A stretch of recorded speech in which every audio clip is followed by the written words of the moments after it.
جب تم پریشان اور نا امید محسوس کرو تو سورہ والضحیٰ پڑھا کرو، کیونکہ جب آپ صلی اللہ علیہ وسلم پر 6 ماہ تک کوئی وحی نازل نہ ہوئی، نہ جبرائیل علیہ السلام آئے، تو وہ پریشان ہو گئے تھے۔ وہ پریشان رہنے لگے تو اللہ تعالیٰ نے سورہ والضحیٰ وحی فرمائی، جس کی تفسیر آتی ہے کہ اگر تم پریشان ہو تو رات کو جلدی سو اور صبح جلدی اٹھو اور خوبصورت صبح کو دیکھو، تاکہ تمہیں پتہ چلے کہ صرف اندھیری رات نہیں ہے بلکہ اس کے بعد روشن صبح ہے۔ پھر فرمایا، اے محمد صلی اللہ علیہ وسلم، تمہارا رب نہ تو تم سے ناراض ہے اور نہ ہی وہ تمہیں بھول گیا ہے۔ اس سے بہتر بھی کوئی تسلی ہوگی؟ تو بس جب تم ڈپریس ہو تو سورہ والضحیٰ پڑھا کرو۔ میں اکثر اچانک میرے سامنے آنے والی آیات کو سیکنڈوں میں دھیان دے کر پڑھتی ہوں، یہ سوچ کر کہ یہ اللہ کی طرف سے میرے لیے مدد آئی ہے، اور یقین کریں کہ ہر بار وہ آیات ان حالات اور مصیبت کے مطابق ہوتی ہیں جن کا نشانہ میں بنی ہوئی ہوتی ہوں۔ کتنا خوبصورت احساس ہے نا کہ ہم اللہ کی نظر میں ہیں، اللہ نے ہمیں اکیلا نہیں چھوڑا، اور یہ کتنا خوبصورت دلاسا ہے، غم نہ کرو، بے شک اللہ ہمارے ساتھ ہے۔ زندگی میں بہت سے لمحات ایسے آتے ہیں جب معاملات ہمارے اختیار میں نہیں ہوتے، مگر ہمیشہ یہ یقین رکھیں کہ وہ جس ہستی کے اختیار میں ہے وہ غفور الرحیم اور ہر شے پر قادر ہے۔ اس ذات کریم پر بھروسہ رکھیں اور بہتری کی دعا کرتے رہیں۔ جب کبھی تمہیں دنیا تنگ لگے تو بس سیدھا سجدے میں گر جاؤ، دعا لبوں پر نہ بھی آئے تو پریشان مت ہونا، بس رو دینا، اور اگر آنسو بھی نہ آئیں تو خاموش بیٹھے رہنا، پر بیٹھے رہنا، کیونکہ یہ وہ در ہے جہاں سے دھتکار نہیں ملتی۔ بس امید کا دامن کبھی نہیں چھوڑنا، سب چھوڑ دیں تب بھی رب کبھی نہیں چھوڑتا، تم بھول بھی جاؤ رب العالمین کبھی نہیں بھولتا۔ اللہ تعالیٰ جو بھی کرتا ہے ہمارے لیے بہترین کرتا ہے، ہمیں کبھی نہیں کہنا چاہیے کہ کاش یہ نہ ہوتا، یہ ہو جاتا۔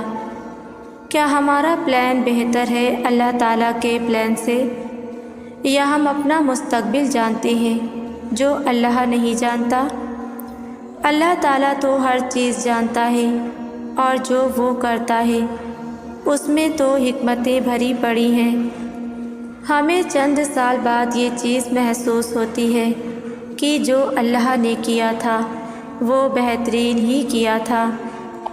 اس چیز کا احساس ہمیں بعد میں ہوتا ہے، لیکن پہلے تو ہم چیختے چلاتے ہیں اور ایسی باتیں کہہ جاتے ہیں جو ہمارا مرتبہ اللہ کے یہاں بہت گرا دیتی ہے۔ لیکن جو لوگ صبر کرتے ہیں تو اللہ تعالیٰ ان کے صبر کا اجر بے حساب دیتا ہے۔ کبھی سوچا ہے جب سے ہوش سنبھالا ہے، کون سی خواہش، کون سی دعا، کون سی بات کا حل اللہ رب العزت نے نہ دیا ہو؟ ماضی میں جھانک کر دیکھیں، اس وقت کے بہت سے مسائل جو آپ کو سنگین اور نہ حل ہونے والے لگتے تھے، وہ کہاں گئے؟ کیا ان کو اللہ نے حل نہیں کیا؟ کیا وہ ختم نہیں ہوئے؟ وہ ختم ہو گئے ہیں، مگر ہم زندگی کے نئے مسائل میں الجھ کر ان سب کو بھول گئے ہیں۔ یہ فکر نہ کرو کہ مسئلہ کتنا بڑا ہے، یہ سوچو کہ اللہ اسباب پیدا کرنے والا ہے۔ جس نے تمہیں کل نا امید نہیں کیا وہ آج کیسے ہونے دے گا؟ وہ کبھی محروم نہیں رہنے دے گا۔ غم کا سجدہ راحت کا سجدہ ہے۔ ایسے بہت سے حالات ہیں جن کا سامنا صرف صبر و خاموشی سے کرنا پڑتا ہے۔ اور ایسے حالات کا سجدہ تمہیں رب سے ملاتا ہے اور تمہارا یقین مضبوط بناتا ہے۔ اللہ کیا ہے اور اللہ سے محبت کیا ہے؟ تمہارے سب سوالات کا تمہارے اپنے اندر جواب ملتا ہے۔ عبادت تو سبھی کرتے ہیں اس کی، اور سجدے تو سبھی ادا کرتے ہیں، مگر غموں میں ان سجدوں کو محسوس کرنا ہمیں تبھی آتا ہے جبکہ خوشیوں میں ہم اللہ کو یاد تو کرتے ہیں لیکن محسوس نہیں کر پاتے، شدت سے مانگ نہیں پاتے، اور پھر کیا سجدوں میں کھوٹ ہو جاتی ہے۔ یہ جملہ ہمیں غور و فکر کی دعوت دیتا ہے۔ سوچیں، ہم دنیا کے اہم لوگوں سے ملاقات کے لیے کیسے تیاریاں کرتے ہیں، وقت نکالتے ہیں، صاف ستھرا لباس پہنتے ہیں، الفاظ چنتے ہیں اور مکمل توجہ دیتے ہیں، لیکن سوچیں ہم اپنے خالق سے ملاقات کے لیے کتنے سنجیدہ ہیں۔ اللہ سے ملاقات کا مطلب صرف نماز پڑھنا نہیں، بلکہ دل سے اللہ کو یاد کرنا، اس کے احکامات پر غور کرنا اور اپنی زندگی میں اس کی موجودگی کو محسوس کرنا ہے۔ نماز کو ملاقات سمجھیں۔ جب آپ نماز پڑھنے کھڑے ہوں تو یہ سوچیں کہ آپ اللہ کے سامنے کھڑے ہیں، آپ کے دل کی بات سننے والا، آپ کی ہر دعا قبول کرنے والا وہ اللہ آپ کے قریب ہے۔ قرآن کے ذریعے بات کریں۔ اللہ کا کلام قرآن ہے، اسے پڑھیں، سمجھیں اور ایسا محسوس کریں کہ یہ پیغام خاص آپ کے لیے ہے۔ دعاؤں میں دل لگائیں۔ دعا صرف مانگنے کا نام نہیں، بلکہ اللہ سے بات کرنے کا ذریعہ ہے۔ اپنی خوشیاں، غم اور خواہشات اللہ کے سپرد کریں۔ تنہائی کے لمحات میں ذکر کریں۔ اپنے روزمرہ کے ہنگاموں سے وقت نکال کر تنہائی میں اللہ کو یاد کریں۔ دل کی گہرائیوں سے اس سے بات کریں۔ یاد رکھیں، اللہ سے ملاقات دل کا سکون ہے، روح کی غذا ہے اور ہماری زندگی کا مقصد ہے۔ ہر آزمائش، ہر تاخیر، ہر خاموشی سب اللہ کے علم اور حکمت کے تحت ہے۔ جب ہم اللہ پر یقین رکھتے ہیں کہ وہ سب جانتا ہے تو ہم خود کو تنہا محسوس نہیں کرتے۔ پھر ہم اپنی دعاؤں کے نتائج پر نہیں بلکہ اللہ کے فیصلے پر اعتماد کرتے ہیں۔ صبر کا مطلب یہی تو ہے، خود کو اللہ کی حکمت کے سپرد کر دینا اور اس بات پر یقین رکھنا کہ جو کچھ ہو رہا ہے وہ اللہ کی طرف سے ہے اور وہی بہتر جانتا ہے۔ تو بس دل کو اتنا سمجھانا ہے، ابھی سب سمجھ نہیں آ رہا، مگر جسے سب خبر ہے وہی میرا رب ہے اور وہ کبھی ناانصافی نہیں کرتا۔ ہم اکثر دنیا کی دوڑ میں یہ بھول جاتے ہیں کہ ہمارا اصل مقام، اصل واپسی اور اصل جواب دہی کس کے سامنے ہے۔ یہ ہمیں یاد دلاتی ہے کہ ہمیں کسی انسان یا دنیاوی طاقت سے نہیں، صرف اللہ سے ڈرنا ہے اور اسی پر بھروسہ رکھنا ہے۔ اپنے دل کو یہ یقین دلاؤ کہ تم جس طرف جا رہے ہو وہ اللہ ہے اور وہ تمہاری نیت، کوشش، کمزوری، توبہ سب کچھ جانتا ہے۔ اسی لیے زندگی کو اس یقین کے ساتھ گزارو کہ ایک دن اسی کے سامنے کھڑے ہونا ہے اور وہ تمہیں ویسا ہی بدلہ دے گا جیسا تم نے دنیا میں بویا۔ زندگی میں کچھ باتیں، یادیں اور دکھ ایسے ہوتے ہیں جنہیں اللہ کے سوا کوئی نہیں سمجھ سکتا۔ وہ دکھ جو بتائے نہیں جا سکتے، وہ دکھ جو تہجد کے سجدوں تک لے آتے ہیں، وہ جو رات کو جگائے رکھتے ہیں، جو اللہ سے دل کا حال کہنے پر مجبور کر دیتے ہیں، وہ باتیں جو اللہ کو بتانے کے لیے ہم ہمیشہ تیار رہتے ہیں، وہ دکھ اصل میں دکھ نہیں ہوتے۔ مجھے لگتا ہے وہ اللہ کی طرف سے ایک اشارہ ہوتا ہے۔ وہ چاہتا ہے کہ تم اس سے بات کرو، اسی لیے یہ وقتی درد دیتا ہے تاکہ تمہیں مستقل درد سے بچا سکے۔ اصل میں وہ تمہیں خود کے قریب کرنا چاہتا ہے۔ پتہ ہے سب سے حیرت والی بات کیا ہے؟ کہ وقت گزرنے کے ساتھ ساتھ کچھ دعائیں ایسی ہوتی ہیں جو ہم بھول جاتے ہیں، جنہیں ہم مزید مانگتے نہیں ہیں، اور ہمیں لگتا ہے اب وہ کبھی بھی قبول نہیں ہوں گی۔ لیکن اللہ کبھی بھی کچھ بھی نہیں بھولتا۔ ہم ہی مانگ کر تھک جاتے ہیں اور پھر ان دعاؤں کو اپنے ذہن سے نکال دیتے ہیں، لیکن اللہ کو سب یاد ہوتا ہے کہ تم نے فلاں جگہ بیٹھ کر فلاں کام کرتے ہوئے فلاں چیز اللہ سے مانگی تھی۔ پھر وہ تمہاری ان ماضی کی دعاؤں کو تمہارے حال کی دعاؤں کی قبولیت کا وسیلہ بنا دیتا ہے اور تمہیں نواز دیتا ہے۔ تو اگر کبھی زندگی میں گرتے گرتے سنبھل جاؤ، یا اگر کوئی ایسی چیز مل جائے جس کا ملنا تمہیں ناممکن لگتا تھا، تو یاد رکھنا کہ یہ تمہاری انہی دعاؤں کا صلہ ہے جو تم کبھی اللہ سے گڑ گڑا کر مانگا کرتے تھے۔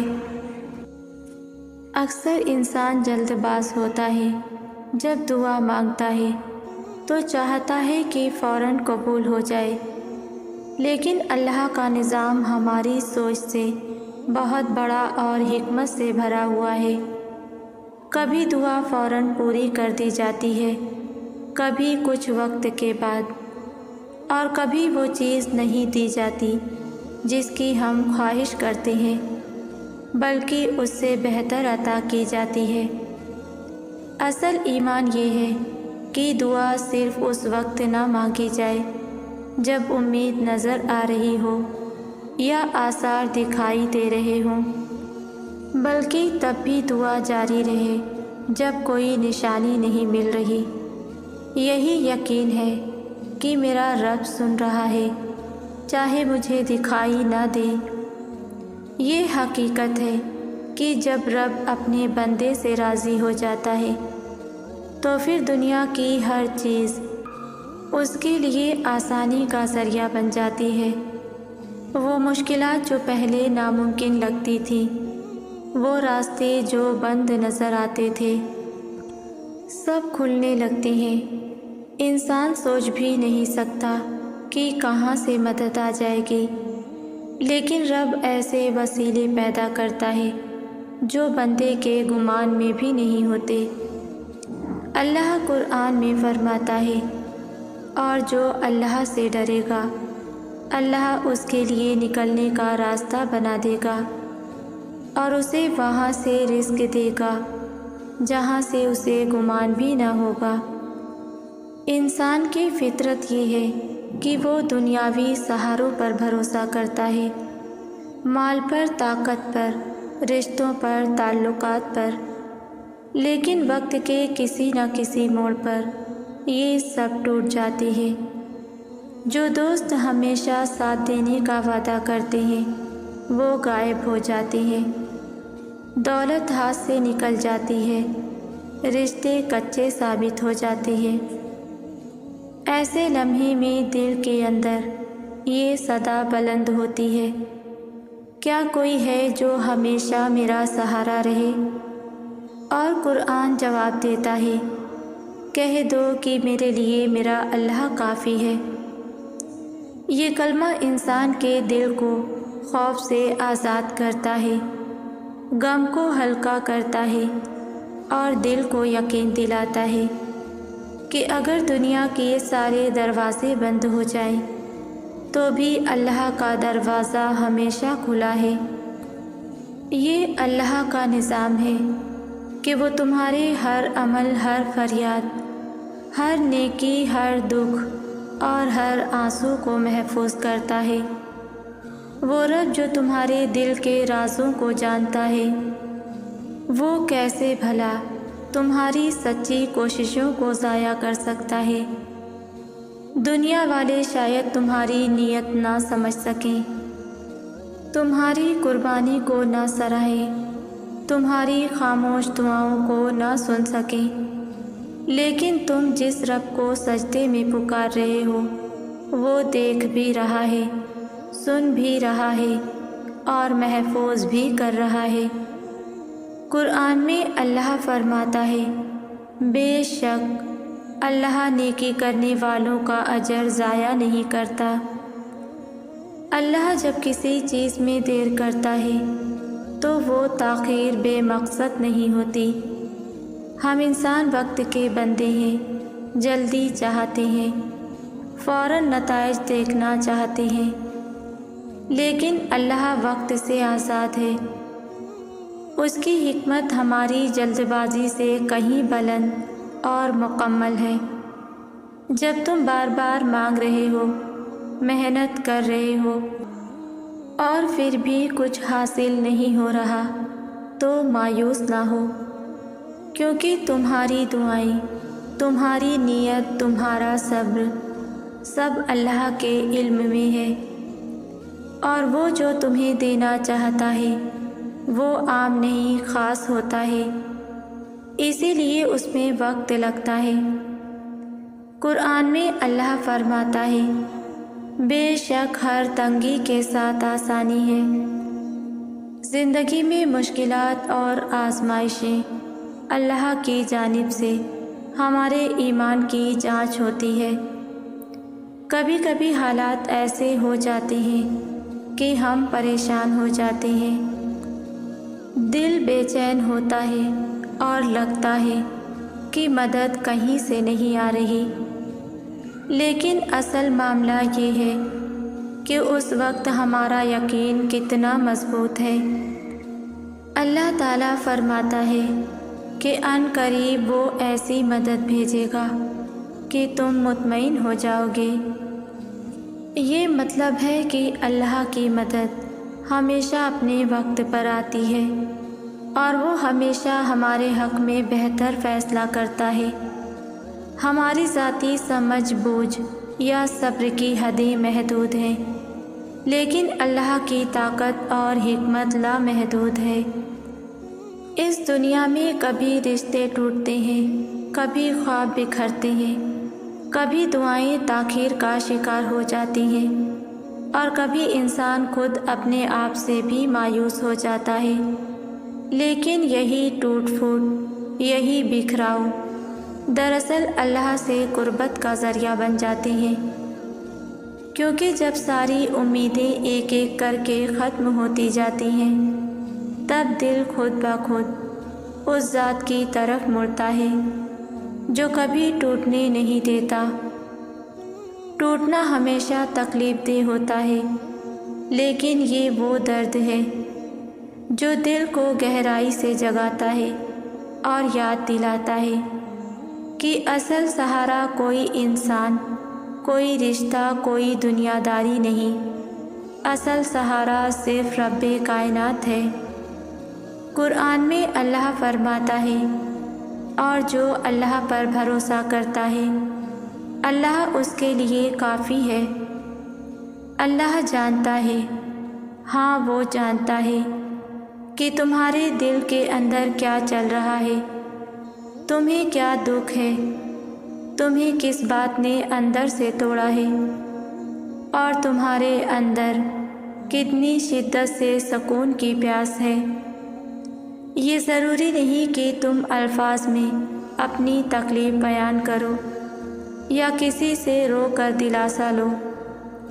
کبھی کبھار تم صرف خاموش رہ کر ایک نظر آسمان کی طرف دیکھ کر بس اتنا ہی کہہ دیتے ہو، یا اللہ، اور وہ رب جو دلوں کے رازوں کو جانتا ہے تمہاری ہر وہ بات سمجھ لیتا ہے جو تم نے کبھی کسی سے کہی ہی نہیں۔ قرآن میں اللہ فرماتا ہے، اور تم یہ نہ سمجھو کہ اللہ بے خبر ہے۔ انسان کتنا بھی اپنے درد کو لفظوں میں بیان کرنے کی کوشش کرے، لوگ کتنا بھی قریب ہوں اور چاہنے والے ہوں، پھر بھی وہ ہمارے دل کا سارا حال نہیں جان سکتے۔ وہ صرف ہماری کہی ہوئی باتیں سن سکتے ہیں یا ہمارے چہرے کے تاثرات دیکھ سکتے ہیں، لیکن ہمارے دل کی گہرائی میں چھپی ٹوٹ پھوٹ، ہماری راتوں کی خاموشی میں بہنے والے آنسو اور وہ خیالات جو ہم نے کبھی زبان پر نہیں لائے، یہ سب صرف اللہ جانتا ہے۔ اللہ ہمارے دل کی دھڑکنوں کو بھی جانتا ہے، ہمارے خوف کو بھی، ہماری خاموش دعاؤں کو بھی، اور ان امیدوں کو بھی جو ہم نے بس اپنے اور اللہ کے بیچ چھپا رکھی ہیں۔ جب ہم سب کے سامنے ہنستے ہیں مگر اندر سے ٹوٹے ہوتے ہیں، تو تب بھی وہی اللہ ہے جو جانتا ہے کہ ہم کس قرب میں ہیں۔ زندگی میں ایسے بے شمار لمحے آتے ہیں جب ہمیں لگتا ہے کہ ہم مزید نہیں چل سکتے، یہ مشکلات کا بوجھ ہمیں توڑ دے گا۔ کبھی حالات کے طوفان ہمیں ہلا کر رکھ دیتے ہیں، کبھی دل کے زخم ہمیں بے بس کر دیتے ہیں، اور کبھی آزمائشیں اتنی شدید محسوس ہوتی ہیں کہ لگتا ہے ہم انہیں سہ نہیں پائیں گے، مگر ہم پیچھے مڑ کر دیکھیں تو احساس ہوتا ہے کہ وہ سب مشکل دن گزر گئے، جو لمحے ہمیں ناقابل برداشت لگ رہے تھے وہ بھی گزر گئے، جو آنسو نہ تھمنے والے لگ رہے تھے وہ بھی سوکھ گئے، جس درد نے ہمیں بے حال کر دیا تھا وہ بھی کم ہو گیا۔ اس کا مطلب ہے کہ ہم ان سے زیادہ مضبوط تھے، اور سب سے بڑھ کر یہ کہ اللہ نے ہمیں سنبھال لیا۔ یہی زندگی کا اصول ہے، کوئی بھی مشکل ہمیشہ کے لیے نہیں ہوتی۔ جب اللہ نے پہلے ہمیں سنبھالا تو آگے بھی وہی ہمارا سہارا ہوگا، بس ہمیں صبر، ہمت اور اللہ پر بھروسہ رکھنا ہے، کیونکہ ہر تاریکی کے بعد روشنی آتی ہے اور ہر مشکل کے بعد آسانی۔ جب بندہ اللہ سے مانگتا ہے تو اسے اپنی دعا کے قبول ہونے پر پورا یقین ہونا چاہیے، کیونکہ اللہ ہر چیز پر قادر ہے، وہ جو چاہے کر سکتا ہے اور اس کے لیے کچھ بھی ناممکن نہیں۔ لیکن اکثر ہم دعا تو کرتے ہیں مگر دل میں شک رکھتے ہیں، یہ سوچتے ہیں کہ شاید یہ کام ہو ہی نہ سکے، شاید یہ دعا قبول نہ ہو۔ حالانکہ جو اللہ سے مانگتا ہے اسے ناممکن کا گمان نہیں رکھنا چاہیے، کیونکہ اللہ نے خود فرمایا ہے کہ پکارو میں تمہاری دعا قبول کروں گا۔